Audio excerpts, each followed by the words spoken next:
सड़क सुरक्षा जीवन रक्षा। सड़क सुरक्षा जीवन रक्षा।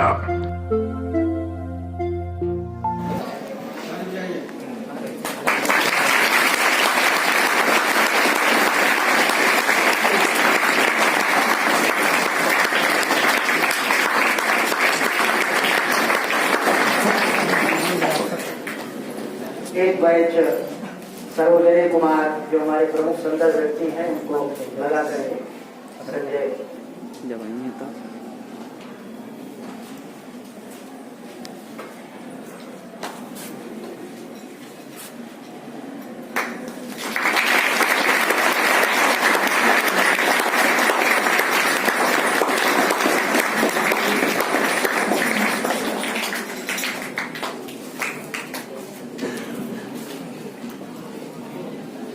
अब हम चाहते हैं कि हमारे जो सांस्कृतिक जत्था के साथी हैं वो अपना एक सांस्कृतिक कार्यक्रम की कड़ी में अपना सांस्कृतिक वादन प्रारंभ करें। बस बस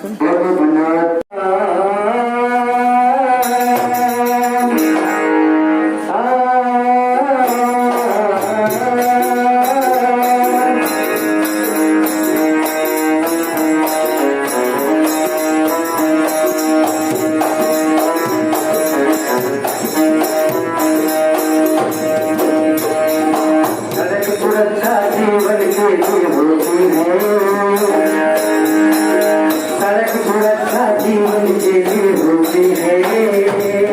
सड़कों पर अक्सर दुर्घटना होती है।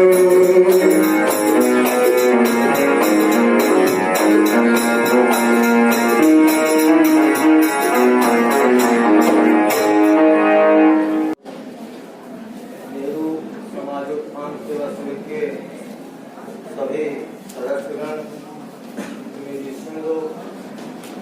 बच्चों बच्चियों, बहुत ही महत्वपूर्ण विषय है सड़क सुरक्षा।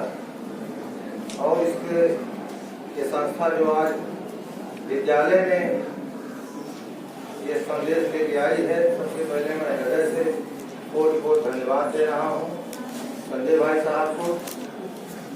मैं कोई शरीर भी घातक हो सकता है, तो बच्चे जो ग्रुप में चलते हैं ना जाने उनके समय उस समय उनके मन में ऐसी कौन सी महत्वपूर्ण बात रहती है या वो किस विषय पे डिस्कशन करना चाहते हैं, जो समूह में आधा रोड जो है ब्लॉक कर लेते हैं, आधे रोड पर झुंड बना करके चलते हैं।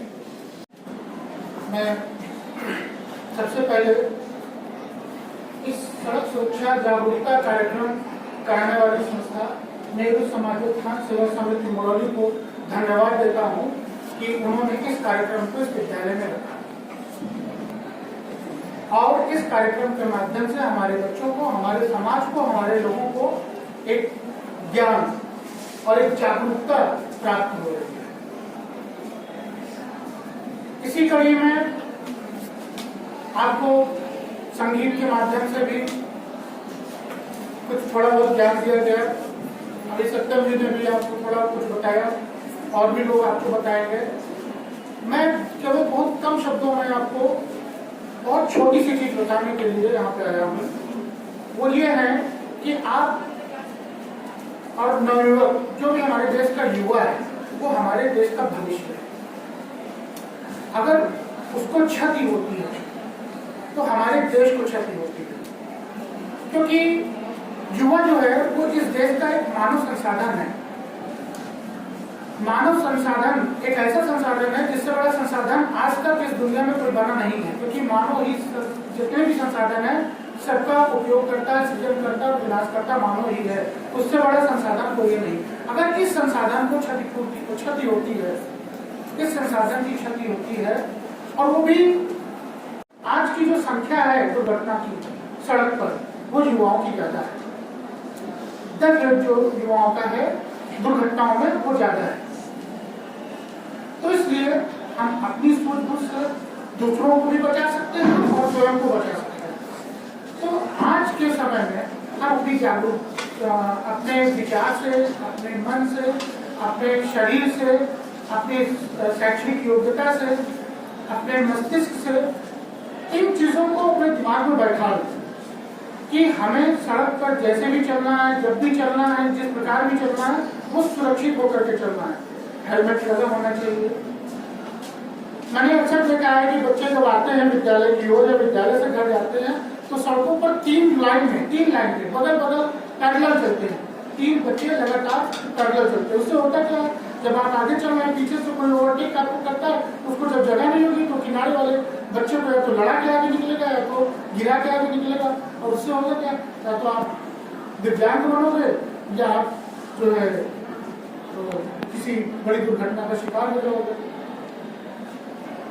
दुर्घटना के बाद परिवार के ऊपर क्या बीतती है, आपको दुर्घटना के बाद उस व्यक्ति को लोग लेकर ट्रामा सेंटर भागते हैं, लखनऊ भागते हैं, अपंगता हो सकती है, शारीरिक क्षति हो सकती है, कई भी प्रकार की समस्याएं आ सकती हैं। घर का पैसा भी नुकसान होता है, समय भी आपका नुकसान होता है, उसके साथ साथ शारीरिक रूप से भी आपको चोट पहुंचती है। तो इन सब चीजों, छोटी छोटी चीजों का ध्यान रखते हुए हमें सड़क पर एकदम तैनात होकर के चलना चाहिए कि कहीं पे भी किसी भी प्रकार से हम दुर्घटना के शिकार न बने और न दूसरे को बनाए।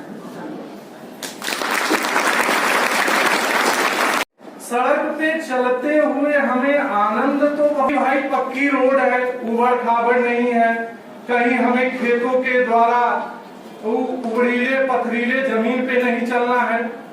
इसमें भी आनंद आता है कि हम तेज रफ्तार मोटर से चल रहे हैं, लेकिन एक बार हमारे मन में यह विचार अवश्य होना चाहिए कि हमारी गलती से कहीं किसी को कोई क्षति न हो।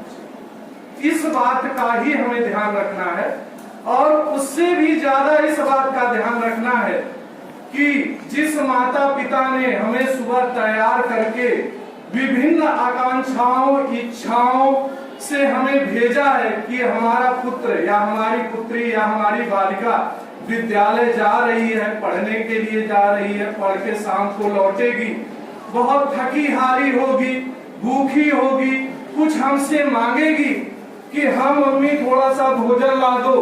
पिताजी उम्मीद करते हैं कि हाँ आएगी तो हमसे कहेगी पापा आज का दिन कैसा रहा।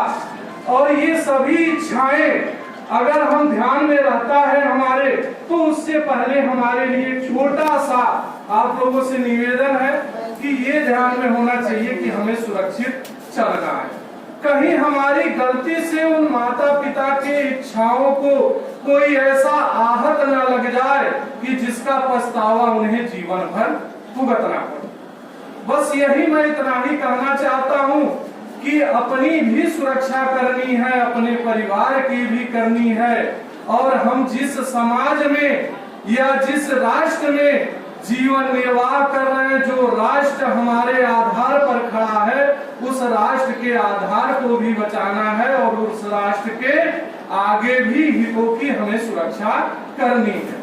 मात्र इतना ही मैं कहना चाहता हूँ। अगर इतनी हमारे अंदर विवेकशीलता, विचारशीलता या फिर हमारा विचार यदि इतना ही कर ले तो हमारे लिए सभी कार्य सुलभ हैं और हम कम से कम जीवन में अपने द्वारा दूसरों को भी सुरक्षा प्रदान करेंगे और खुद भी सुरक्षित रहेंगे।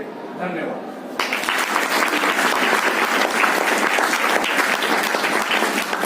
एक दूसरे को तमाम आके यहाँ भाषण देते रह जाते हैं और लगातार लापरवाही हम करते हैं। सबसे पहले मैं क्षमा चाहूंगा आप लोगों से कि इन नियमों के बाद भी मैं आपके